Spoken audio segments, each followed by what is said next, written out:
भारतातील विविध प्रजातीची जांभळं कर्नाटकाच्या अपिडा संस्थेच्या वतीनं लंडनमध्ये पाठवण्यात आली आहेत आणि यामध्ये बदलापुरातूनही 10 किलो जांभूळ प्रायोगिक तत्वावर लंडनमध्ये पाठवण्यात आले। पहिल्यांदाच बदलापुरातील जांभळांची आंतरराष्ट्रीय पातळीवर निर्यात झाली आहे।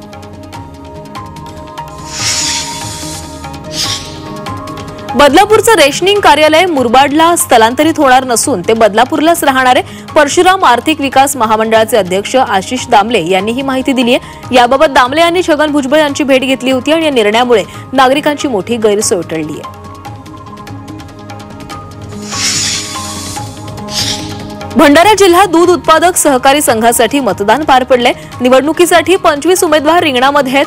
काँग्रेसचे शेतकरी विकास पॅनल आणि राष्ट्रवादी काँग्रेस प्रणित सहकार पॅनल समोरासमोर उभे ठाकलेत। मतदानाच्या ठिकाणी पोलिसांचा चोख बंदोबस्त तैनात करण्यात आलाय।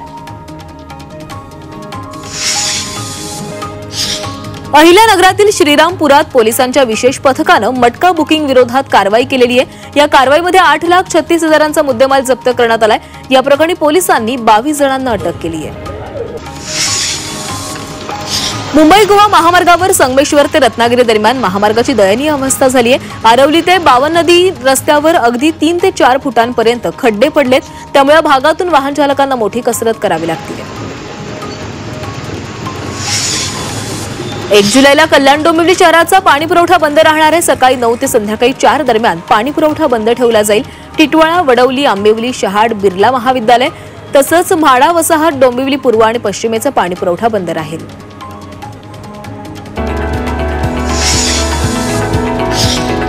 वर्सोवा भाईंदर कोस्टल रोडच्या कामाला गती येणार आहे। मुख्यमंत्री देवेंद्र फडणवीसांनी 165 हेक्टर जमीन येत्या 15 दिवसांमध्ये हस्तांतरित करण्याचे निर्देश दिलेत, त्यामुळे या प्रकल्पाच्या कामाला आता गती मिळणार आहे।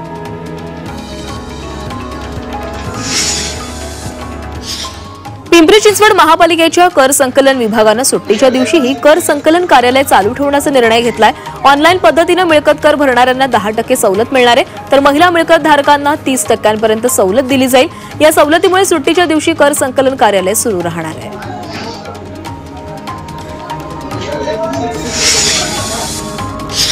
साताऱ्यातील कोरेगावात बस डेपोला 5 नवीन बसेस मिळाल्यात। आमदार महेश शिंदे यांच्या प्रयत्नांमधून नव्या बसेस मिळालेल्या आहेत। या नवीन बसेसचा महेश शिंदे यांच्या हस्ते लोकार्पण सोहळा पार पडला।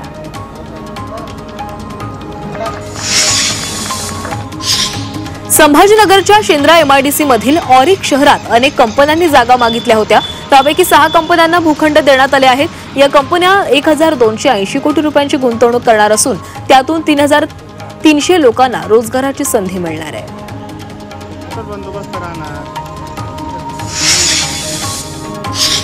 छत्रपती संभाजीनगरच्या मराठवाडा विद्यापीठातील पदवी परीक्षेचा निकाल रखडल्यामुळे विद्यापीठात प्रवेश प्रक्रियेला विलंब होतोय, त्यामुळे विद्यापीठ प्रवेश प्रक्रियेला मुदतवाढ देण्याच्या तयारीत आहे। 5 जूनपासून ते 26 जूनपर्यंत 1135 विद्यार्थ्यांनी नोंदणी केली आहे।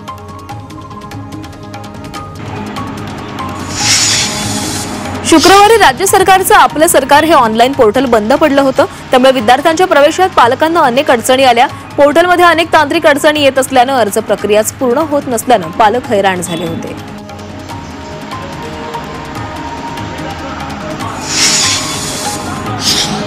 यवतमाळच्या बाभुळगाव नगरपंचायतीच्या वॉर्ड क्रमांक 8 आणि 12 मध्ये रस्त्यावर चिखलाचं साम्राज्य पसरलंय, त्यामुळे नागरिकांनी नगरपंचायत कार्यालय गाठलं, मात्र मुख्याधिकारी उपस्थित नसल्यानं नागरिकांनी त्यांच्या नावाच्या पाटीला हार घालून संताप व्यक्त केलाय। 288 कोटींच्या भीमाशंकर विकास आराखड्याला मुख्यमंत्री देवेंद्र फडणवीस यांनी मान्यता दिली आहे। 2027च्या कुंभमेळ्याच्या पार्श्वभूमीवर भाविक आणि पर्यटकांना दर्जेदार सोयीसुविधा मिळाव्यात असे निर्देश मुख्यमंत्र्यांकडून देण्यात आलेत। राजगुरुनगर, तळेघाट आणि भीमाशंकर मार्गाचा यामध्ये समावेश आहे। ठाण्यात 5 जुलैच्या मोर्चासाठी बॅनरबाजी सुरू झाली आहे। ठाण्यातील बॅनरवर ठाकरे बंधूंसह शरद पवारांचेही फोटो झळकल्याचं पाहायला मिळतंय। मराठीसाठी आम्ही एकत्र आलोय, आता आवाज उठवायचा, ठाकरेंच्या नेतृत्वात एकत्र येऊयात असा उल्लेख या बॅनरवर करण्यात आलाय। ठाकरेंसह बॅनरवर शरद पवारांचे फोटो झळकल्यानं राजकीय वर्तुळात चर्चा सुरू झाली आहे।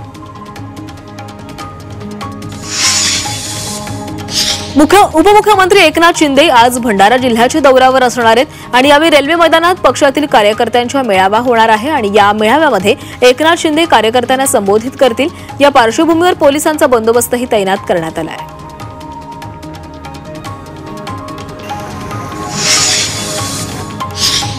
सोलापूर महानगरपालिकेच्या तिजोरीमध्ये 3 महिन्यांमध्ये 32 कोटी रुपयांचा कर जमा झालाय। गेल्या 3 महिन्यात 34,000 मिळकतदारांनी 32 कोटींचा कर भरला। ऑनलाईन प्रणालीद्वारे कर भरणाऱ्याला सोलापूरकरांनी आता प्राधान्य दिलेले आहे। 30 जून पर्यंत उर्वरित मिळकतदारांनी कर भरून सवलतीचा फायदा घेण्याचं आवाहन सोलापूर महानगरपालिकेकडून करण्यात आलं आहे।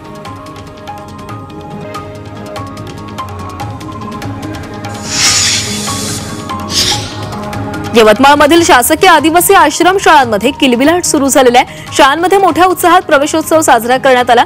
यावेळी अमरावती विभागाचे अप्पर आयुक्त जितेंद्र चौधरी हे उपस्थित होते।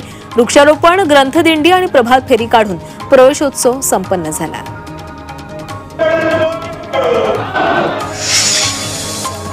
मराठा आरक्षणाच्या मागणीसाठी अंतरवाली सराटीमध्ये बैठक होणार आहे। या बैठकीला मोठ्या संख्येने जाण्याचा निर्धार नांदेडमधील सकल मराठा समाजाने घेतलाय। 20 जून रोजी मनोज जरांगे पाटील यांनी अंतरवाली सराटीमध्ये बैठक बोलावली आहे।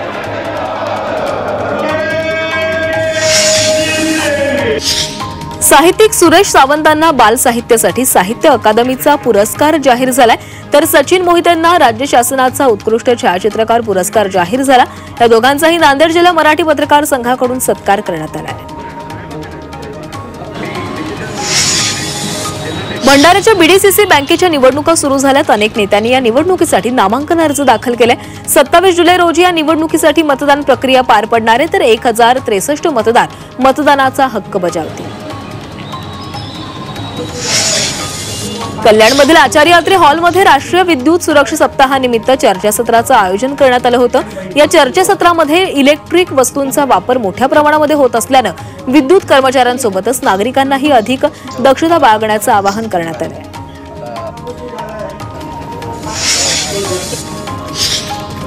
महाराष्ट्र राज्याच्या युवा धोरण समितीवर सोलापूर शहर मध्यचे आमदार देवेंद्र कोठे यांची विशेष निमंत्रित सदस्य म्हणून नियुक्ती करण्यात आलेली आहे। राज्याचे मुख्यमंत्री देवेंद्र फडणवीस यांनी या संदर्भातील आदेश दिले।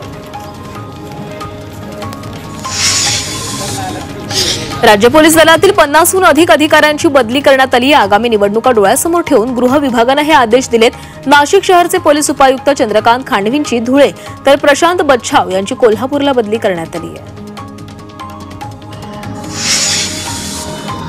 यंदाच्या नाशिक महापालिका निवडणुकीमध्ये प्रत्येक प्रभागामध्ये सुमारे 15 ते 20 हजार मतदारसंख्या वाढण्याच्या शक्यतेमुळे उमेदवारांचा कस लागणार आहे। लोकसभा आणि विधानसभा निवडणुकीदरम्यान शहरातील मतदार संख्या 12 लाखांपर्यंत गेली होती।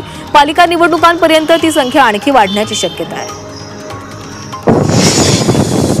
रत्नागिरीतील मिरकरवाडा बंदराला उधाणाच्या भरतीनं तडाखा दिलाय। बंदरातील मच्छीमार नौकांच्या संरक्षणासाठी ब्रेकवॉटर वॉल असतानाही त्यावरून लाटा उसळतात। तर या लाटांच्या तडाख्यानं अनेक नौकांचंही मोठं नुकसान झालंय।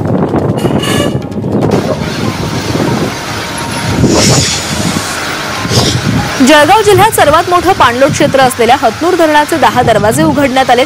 या धरणातून तापी नदीमध्ये 20,130 क्युसेक पाण्याचा विसर्ग सुरू आहे। मध्य प्रदेश आणि विदर्भात झालेल्या पावसामुळे धरणातल्या पाण्याची आवक वाढलेली आहे, त्यामुळे धरणाचे 10 दरवाजे 1 मीटरनं उघडण्यात आले। वाशिम जिल्ह्यात 25 आणि 26 जूनला झालेल्या मुसळधार पावसामुळे पाण्याचा प्रश्न मिटलाय। लघु प्रकल्पांमध्ये सरासरी 11.15%, तर मध्यम प्रकल्पांमध्ये 11.11% पाण्यासाठ्याची नोंद झाली आहे। त्यामुळे पिण्याच्या पाण्यासह शेतीसह सिंचनाचा प्रश्नही मिटलाय।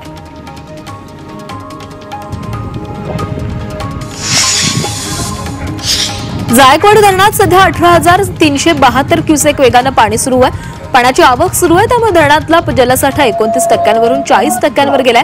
त्यामुळे शेती सिंचनासह पिण्याच्या पाण्याचाही प्रश्न मिटणार आहे। नाशिकसह वरच्या पट्ट्यात जोरदार पाऊस झाल्यानं जायकवाडी यंदाही 100% भरण्याची शक्यता आहे।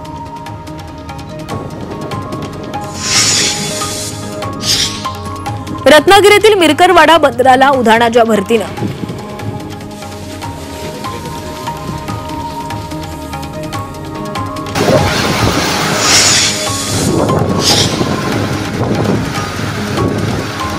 जळगाव जिल्ह्यात सर्वात मोठं पाणलोट क्षेत्र असलेल्या हतनूर धरणाचे 10 दरवाजे उघडलेत। या धरणात तापी नदीमध्ये 20,130 क्युसेक पाण्याचा विसर्ग सुरू आहे। मध्य प्रदेश आणि विदर्भात झालेल्या पावसामुळे धरणातल्या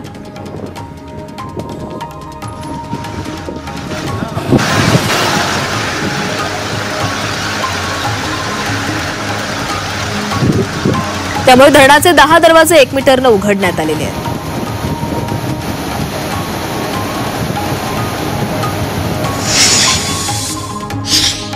नाशिकच्या येवला, चांदवड, निफाड आणि सिन्नर भागांमध्ये 60 ते 70% पेरण्या पूर्ण झाल्यात. पिकंही समाधानकारक आलेली आहेत. मात्र सततच्या पावसामुळे शेतात पाणी साचल्यानं सोयाबीन आणि मका पिकाचं मोठं नुकसान झालेलं आहे. त्यामुळे शेतकऱ्यांवर दुबार पेरणीचं संकट ओढावलं आहे.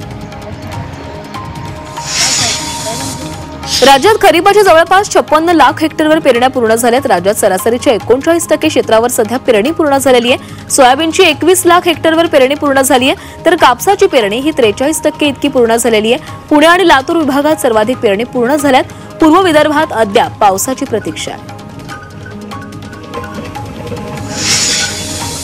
भंडाऱ्यात धान खरेदी रखडल्यानं शेतकरी अडचणीमध्ये सापडलाय. उद्दिष्ट नसल्यानं शेतकऱ्यांचे धान तसंच पडू नये, त्यामुळे शासनानं धान खरेदीचं उद्दिष्ट वाढवून द्यावं अशी मागणी करण्यात आली आहे. मागणी मान्य न केल्यास कमी दरात व्यापाऱ्यांना धान विकण्याची वेळ शेतकऱ्यांवर येणार आहे. धाराशिवमधील वाशी तालुक्यातील पवनचक्कीची कामं 5 दिवसांपासून थांबवण्यात आली आहेत. तांदुळवाडी येथील शेतकरी पवनचक्कीच्या कारभाराविरोधामध्ये आक्रमक झालेत. शेतकऱ्यांनी यामुळे ठिय्या आंदोलन केलं.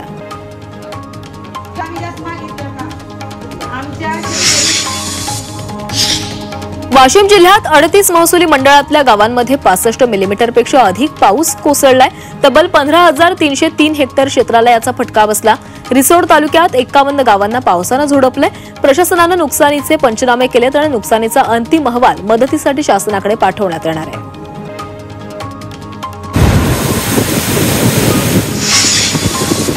वसईच्या भुईगावमध्ये समुद्र किनाऱ्यावर असणाऱ्या शेकडो झाडांची भरतीच्या लाटांमुळे पडझड झालेली आहे. धूप प्रतिबंधात्मक बंधारा नसल्याने गावामध्ये लाटांचं पाणी शिरतंय आणि त्यामुळे किनाऱ्यालगत बंधारा बांधण्याची मागणी करण्यात आली आहे. चमोलीच्या बद्रीनाथ राष्ट्रीय महामार्गावर 3 ठिकाणी भूस्खलनाच्या घटना घडलेल्या आहेत. नंदप्रयाग, क्षेत्रपाल आणि भनेर पाणी इथं दरड कोसळलेली आहे आणि यामुळे बद्रीनाथ यात्रा आणि हेमकुंड साहेब यात्रेकरू अडकलेले आहेत आणि त्यांचं बचाव कार्यही सुरू आहे. पालघरच्या सातपाटी समुद्र किनाऱ्यावर समुद्राचं रौद्ररूप पाहायला मिळालं. समुद्रातील भरतीचं पाणी थेट सातपाटी गावामध्ये शिरलं. अनेक घरांमध्ये पाणी शिरून साहित्याचं मोठं नुकसान झालंय. गेल्या अनेक वर्षांपासून सातपाटी इथं धूप प्रतिबंधक बंधारा बांधण्याची मागणी केली जाते.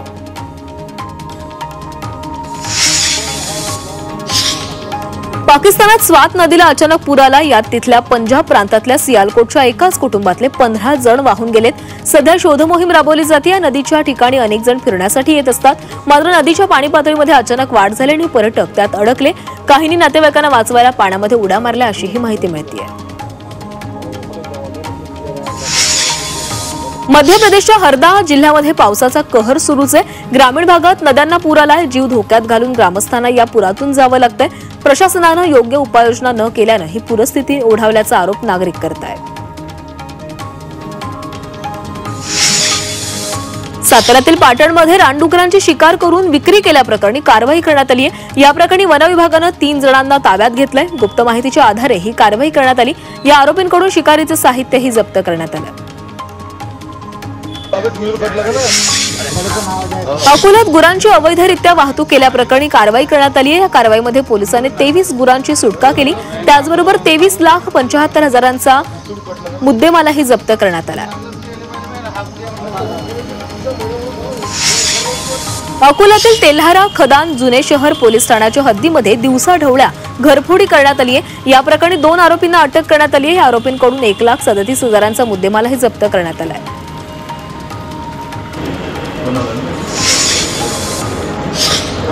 पनवेल शहरातील तक्का परिसरात फुटपाथवर एक नवजात बाळ आढळून आलं आणि याच परिसरात एक स्वप्नालय बालगृह देखील आहे आणि याच बालगृहाबाहेर हे बाळ एका पेटीमध्ये ठेवण्यात आलेलं होतं. बाळाला रुग्णालयात दाखल करण्यात आलं असून पोलिसांकडून अधिकचा तपास सुरू आहे. स्थानिक नागरिक पुढाकार घेऊन इथे कुठे बलात्कार प्रकरणात जन्मठेपेची शिक्षा भोगत असलेल्या स्वयंघोषित धर्मगुरू आसाराम बापूच्या जामिनामध्ये वाढ झाली आहे. गुजरात उच्च न्यायालयानं 7 जुलैपर्यंत जामिनाला मुदत वाढ दिली आहे.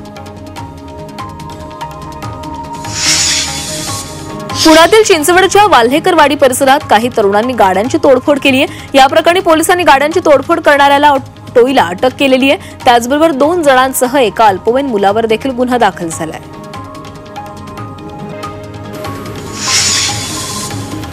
दारू पिऊन शिवीगाळ आणि मारहाण करणाऱ्या मुलाचा आई वडील आणि बहिणीच्या नवऱ्यानं खून केल्याचा प्रकार नाशिकच्या सातपूर परिसरामध्ये घडलाय. गंगापूर पोलीस ठाण्यामध्ये हा खुनाचा गुन्हा नोंदवण्यात आलाय.